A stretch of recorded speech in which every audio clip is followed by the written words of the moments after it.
함께 사도신경으로 신앙 고백하시겠습니다. 전능하사 천지를 만드신 하나님 아버지를 내가 믿사오며 그 외아들 우리 주 예수 그리스도를 믿사오니 이는 성령으로 잉태하사 동정녀 마리아에게 나시고 본디오 빌라도에게 고난을 받으사 십자가에 못 박혀 죽으시고 장사한 지 사흘 만에 죽은 자 가운데서 다시 살아나시며 하늘에 오르사 전능하신 하나님 우편에 앉아 계시다가 저리로서 산자와 죽은 자를 심판하러 오시리라.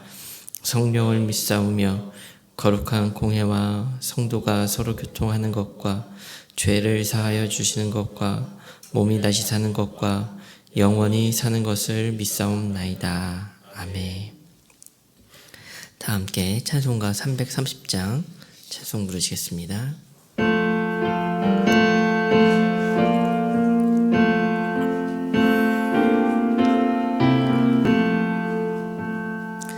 어두운 밤 시대리니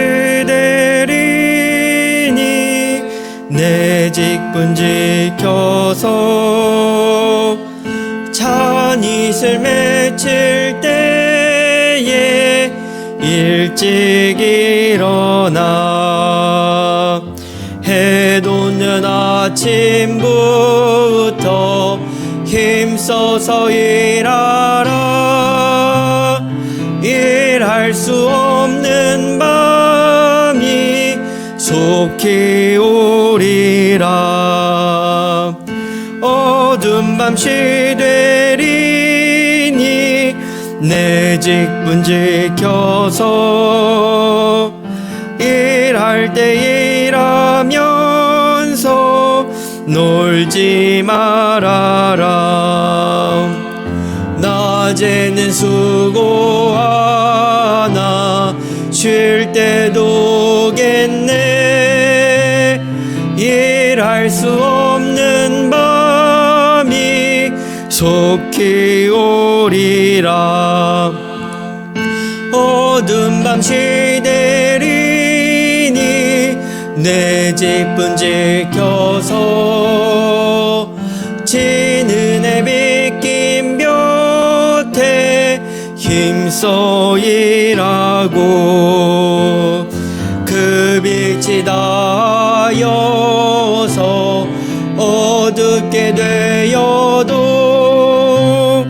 할 수만 있는 대로 힘써 일하라.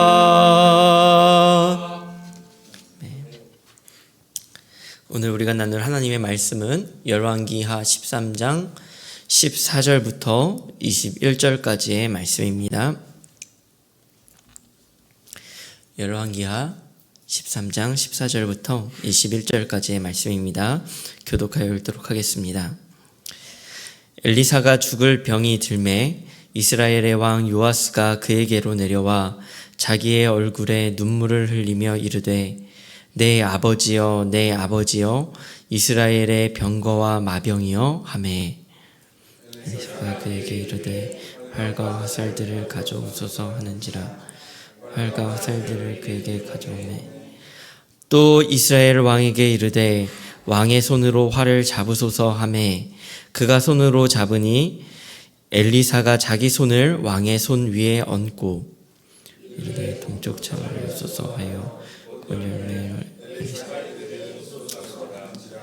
곧소매 엘리사가 이르되 이는 여호와를 위한 구원의 화살 곧 아람에 대한 구원의 화살이니 왕이 아람 사람을 멸절하도록 아벡에서 치리이다 하니라.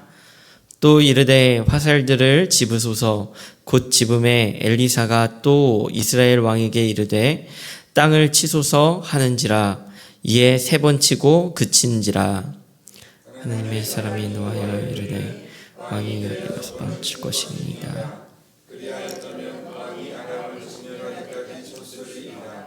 그런즉 이제는 왕이 아람을 3번만 치리이다 하니라.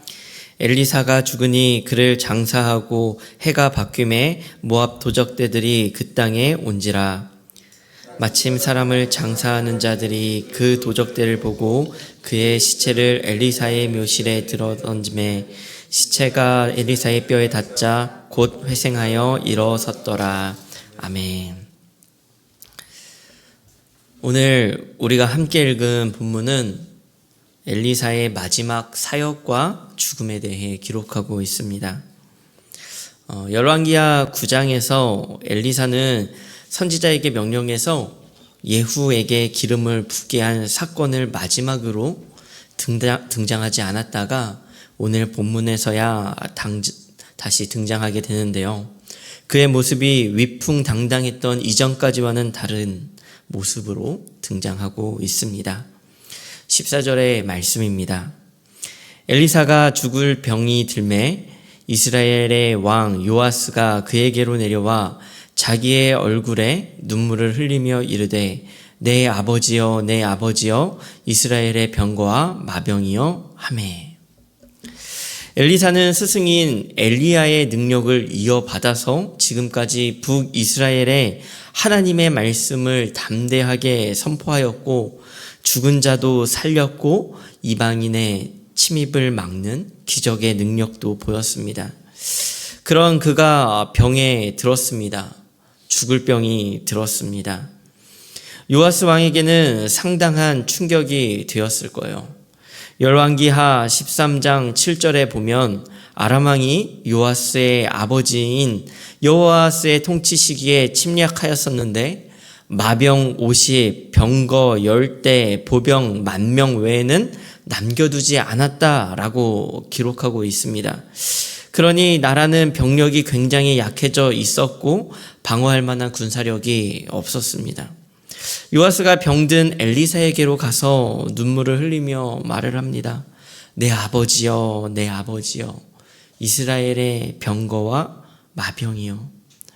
너무나 안타까워하는 요아스의 마음이 드러나는데요. 엘리사를 향한 안타까움도 있었을 것이고 또한 나라를 생각하는 마음도 있었을 것입니다. 엘리사는 그 스스로가 그 어떤 병력보다도 강력했습니다. 국가가 위기를 처할 때면 기적적으로 나라를 구했습니다. 엘리사는 진정으로 이스라엘의 병거였고 마병이었습니다. 그런데 동시에 이 장면은 다른 장면을 또한 연상시킵니다.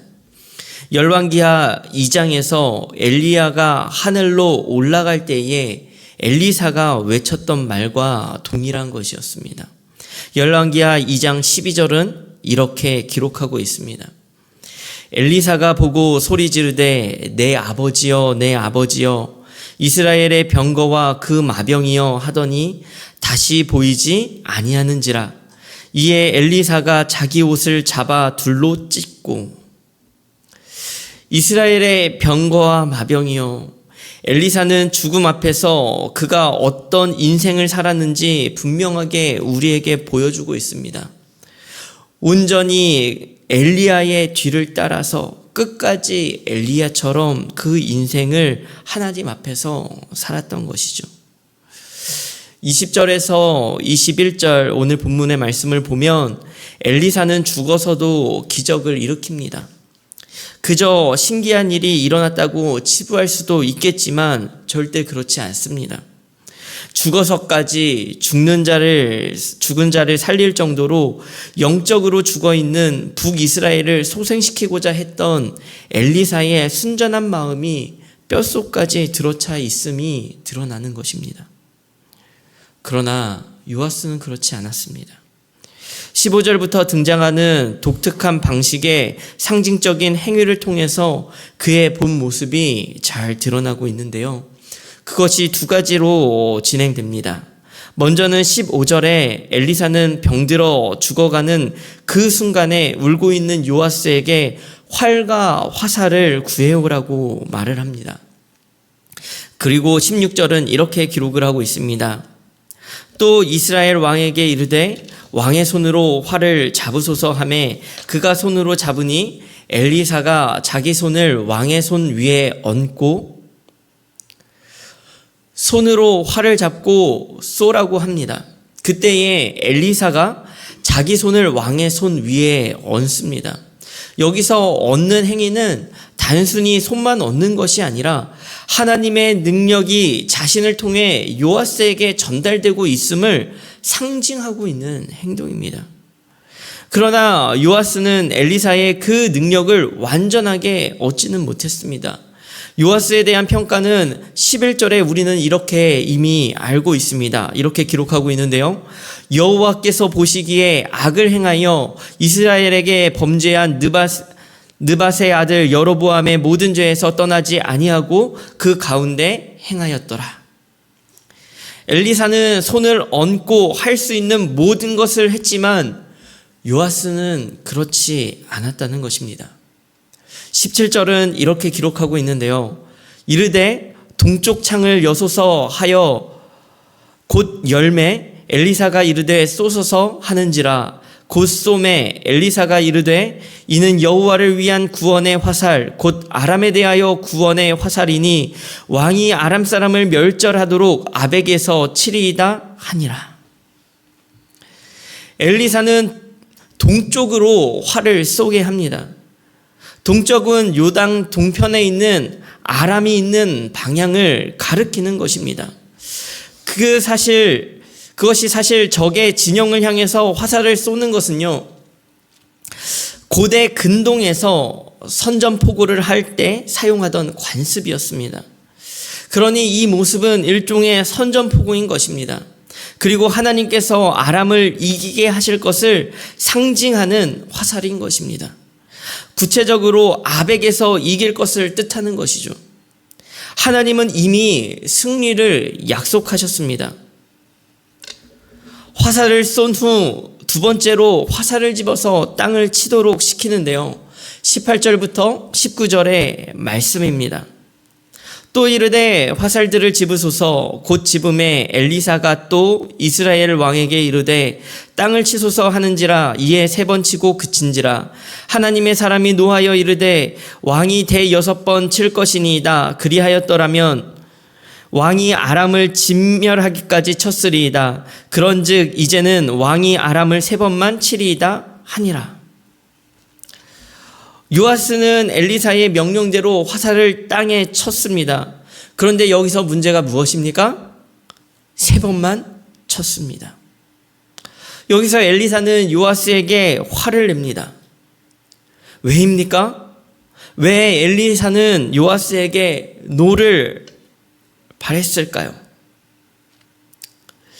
몇 번을 치라고 명령한 것도 아니었습니다. 치라 그래서 치기는 했지 않습니까? 그리고 3번이나 쳤으니 왜 대6번이나 안 쳤냐라고 하면 조금 억울할 수 있는 느낌이 들 수도 있습니다. 그런데 왜 엘리사는 화를 냈을까요? 그것은 이 행동의 의미를 요아스가 알고 있었다라는 것입니다. 앞서 엘리사가 손을 직접 얹었습니다. 그리고 화살을 아람을 향해 쏘았습니다. 그러면서 말씀했죠. 아람에 대한 구원의 화살이다. 아벡을 칠 것이다. 하나님은 이미 승리를 약속하셨습니다. 이 화살은 이미 그냥 화살이 아닙니다. 아람으로부터 구원하는 구원의 화살인 것이에요. 화살을 들고 땅에 치는 것이 무엇을 의미하는 것입니까? 그것은 아람을 치는, 아람을 멸절시키는 그러한 행위를 상징하는 것임을 알 수가 있는 것입니다. 여기서 원어적으로 살펴보면 화살을 땅에 칠 때 치다라는 단어의 원형은 모두 히브리어 나카라는 동사를 사용하고 있습니다. 그런데요, 아벡에서 아람을 멸절하도록 칠 것이다 라고 말할 때에 사용된 것도 동일한 나카라는 동사를 사용하고 있습니다. 동사의 반복을 통해서도 강렬하게 말하고 있는 것입니다. 땅에 치라 이 말이 이미 아람에 대한 것임이 충분히 암시되고 있다는 것입니다. 그러니 요아스가 어떻게 했어야 합니까? 대6번이 아니라 사실은 화살이 부러지도록 계속 쳤어야 하는 거예요.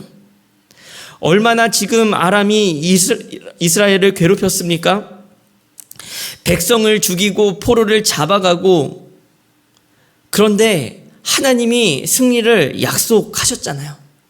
치라고 하셨잖아요. 그런데 정작 어떻게 합니까? 본인이 3번만 치는 거예요. 그 정도에 만족하는 것입니다. 요아스의 믿음은 3번까지였습니다. 그리고 요아스의 만족은 3번뿐이었습니다. 사랑하는 성도 여러분, 결국 오늘 본문의 말씀이 우리에게 보여주는 것이 무엇입니까? 하나님의 약속의 말씀은 변치 않고, 하나님은 분명 우리에게 승리를 약속하셨지만 우리가 경험하는 것은 딱 믿음만큼이라는 것입니다. 요아스는 3번을 쳤고 하나님께서는 3번의 승리를 허락하셨습니다. 25절은 열왕기하 13장을 이렇게 마무리하는데요. 함께 읽도록 하겠습니다. 함께 읽겠습니다. 여호아스의 아들 요아스가 하사엘의 아들 베나닷의 손에서 성읍을 다시 빼앗으니, 요아스가 전쟁 중에 빼앗겼던 것이라. 요아스가 베나닷을 3번 쳐서 무찌르고 이스라엘 성읍들을 회복하였더라. 아멘. 승리의 소식으로 열왕기하 13장이 끝을 맺습니다. 여러분은 여기서 만족하십니까? 회복하였다고 끝이 나지만 마음이 불편해야 합니다. 왜요? 승리가 여기서 끝이 났음을 우리는 말씀을 통해 알고 있기 때문입니다. 이제 다시 위기가 닥치리라는 것을 알고 있기 때문입니다. 엘리사는 죽어서도 사람을 살리는 기적을 일으켰습니다. 얼만큼 그가 하나님을 신뢰하고 따랐는지 보여주는 것입니다. 뼛속까지 믿음으로 가득 차 있었던 것이죠. 그러나 가슴 아픈 현실이지 않습니까? 엘리사는 살아서도 죽어서도 죽은 생명을 살렸으나 죽어가는 민족의 운명을 바꾸지는 못하였습니다. 요아스를 향해 5번, 6번 안 쳤냐고 묻는, 그렇게 화를 내는 엘리사의 심정은 무너져 내리는 것이에요. 왜 거기서 멈추냐? 왜 거기서 만족하냐? 이 마음이 하나님의 마음 아니겠습니까? 그래서 죽어가는 민족을, 자신의 백성을 살리기 위해 예수님께서 온 몸과 피를 흘려 죽으시고 그 죽으심으로 다시 그 백성을 살리신 것 아닙니까? 그 예수님이 우리에게 다시 승리를 약속하셨잖아요. 그 예수님이 승리할 것이라고 말씀하시지 않았습니까? 그러나 문제가 무엇입니까? 우리의 믿음인 것이죠. 말씀을 맺습니다. 무엇이 우리로 승리를 경험하게 합니까? 하나님은 이미 우리에게 승리를 약속하셨습니다. 온전한 믿음과 온전한 신뢰로 승리를 경험하는 것입니다. 3번에 만족하는 인생을 살지 않았으면 좋겠습니다. 눈앞에 놓인 문제가 해결되는 것에 만족하는 삶이 되지 맙시다. 하나님 앞에서 신령과 진정으로 그 길을 걸어갑시다. 그것이 온전한 믿음의 길이요, 온전한 삶의 예배의 길인 줄 믿습니다. 오늘도 하나님께서 우리 가운데 주실 승리를 기대하며 나아가는 우리 모든 성도님들이 되시기를 간절히 축원합니다. 우리 함께 말씀을 기억하며 기도했으면 좋겠습니다. 우리 첫 번째 기도하실 때에는 눈앞에 놓인 문제의 해결이 아니라 나의 평생을 온전한 믿음과 신뢰로 하나님만을 따르며 살아가게 해달라고 기도했으면 좋겠고요. 두 번째 기도하실 때에는 때로 닥쳐오는 고난과 어려움에도 하나님의 약속을, 승리의 약속을 믿으며 하나님의 말씀을 순종하는 삶 되게 해달라고 그렇게 기도했으면 좋겠습니다. 마지막으로 교회를 위해 기도하실 때는 다행 모임을 위해 기도하는 날입니다. 다행 모임 성도님들의 삶을 지켜주시고 주 안에서 평안을 누리게 해달라고 기도하며 오늘 하루 나아갔으면 좋겠습니다. 오늘 하루 기도의 자리로 나아가도록 하시겠습니다.